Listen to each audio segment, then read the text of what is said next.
ഇതെല്ലാവർക്കും അറിയുന്ന സാധനമാണ് അല്ലേ, അമൃതം പൊടി. ഇത് ചില മക്കൾ നേരിട്ടായിട്ട് കഴിക്കില്ല. അതിന് ഞാനൊരു ഹോം മെയ്ഡായിട്ടുള്ള ഹോർലിക്സ് ആട്ടോ ചെയ്ത്.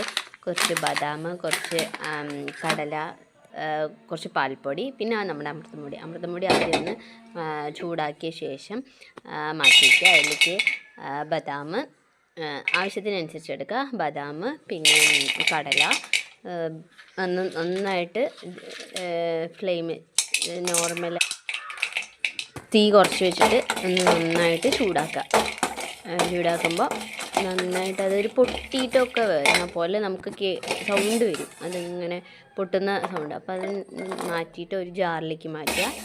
ചൂടാറിന് ശേഷം മാറ്റിയിട്ട് അതൊന്ന് നമുക്ക് പൊടിച്ചെടുത്താൽ ഇങ്ങനെ ഉണ്ടാവും. ഒരുപാട് തരിയായിട്ട് പൊടിക്കണ്ട.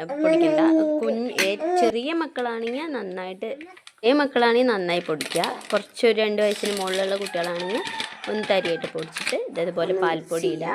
എന്നിട്ട് നന്നായിട്ട് നമ്മുടെ അമൃതം പൊടിയും ഈ പൊടിച്ചു വെച്ച എന്താ പറയുക ഇതും ബദാമും കടലയും കൂടെ പൊടിച്ചതും കൂടെ നന്നായി മിക്സ് ചെയ്ത ശേഷം നമുക്ക് അത് ഒരു നല്ല വൃത്തിയുള്ളൊരു കണ്ടെയ്നറിലേക്ക് ആക്കി വെച്ചാൽ നമുക്ക് കുഞ്ഞുങ്ങൾക്ക്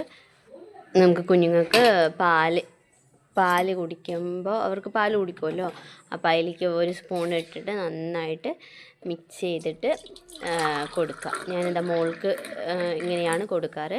നിങ്ങളെല്ലാവരും ട്രൈ ചെയ്ത് നോക്കൂ. ഹോം മെയ്ഡായിട്ടുള്ള ഹോർലിക്സ് ഹെൽത്തിയാണ്, കുഞ്ഞുങ്ങൾക്ക് കൊടുക്കാൻ. ട്രൈ ചെയ്തതിന് ശേഷം എനിക്ക് ഫീഡ്ബാക്ക് അറിയിക്കണം.